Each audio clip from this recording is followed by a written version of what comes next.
Good morning, everybody, and welcome back to the Sal Pitera channel. Today we are on board the beautiful Carnival Sunshine. We just left Port Canaveral yesterday. It's pretty early in the morning, which is why you don't see much sunshine yet, because it's only about 6:45 a.m.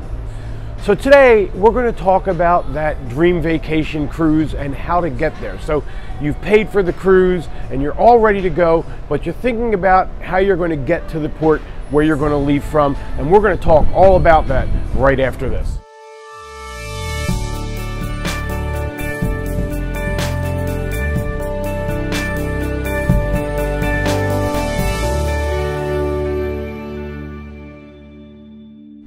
Hey guys, welcome back. So this is a question I get a lot from people that contact me, is what's the best way to get from your home to your port, and do I have any tips for you? And I absolutely do. They're kind of brief, so this is going to be a short video, but I really urge you to take my advice when traveling from home to your cruise. Now, the first piece of advice I have for you is simple. If you're driving, plan to make stops along the way.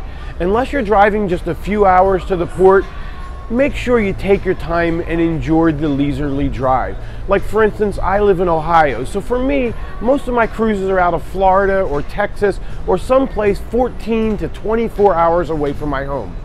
So when I plan the drive, I plan to drive for about 8 hours, and then we get a hotel and we stop and we try to plan the hotel in a city where we can explore and enjoy a little bit of the vacation.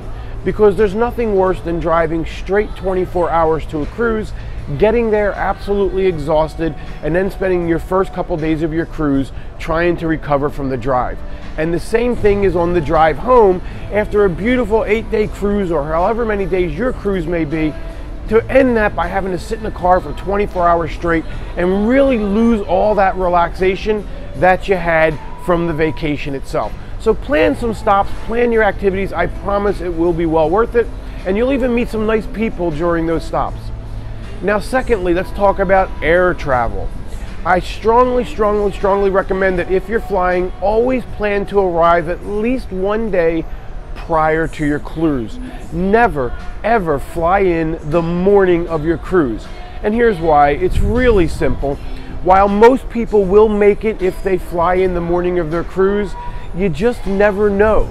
You have to be on board that cruise ship at the very latest, in most places by 3 p.m. because the ship's going to leave at 4 with or without you. And one delay of a flight and boom, you've missed your ship.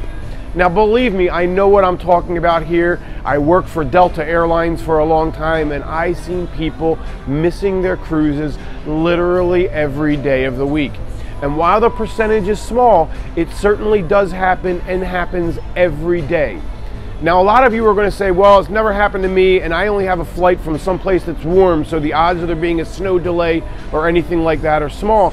And you may be right, with the exception of you don't know where that plane was coming from before it went to your local town. So even if you're flying from like Georgia to Miami, yeah, that's correct that that plane, the odds of a snow delay or anything like that are going to be kind of small. With the exception of if that plane came the night before from Newark, New Jersey, it might not even be there come time for you to fly in the morning. And again, one delay and you've missed your cruise, and you're going to have major expenses and headaches trying to meet that cruise at your next port of call. So always plan on coming in the day beforehand, and hey, it gives you an extra day or two on vacation as well, and you can enjoy the port. There's always tourist activities near the port, and I promise you'll have a great time on your cruise. So that's my advice for coming down to your vacation from your home. I hope you take my advice, and I'll see you on board your next cruise.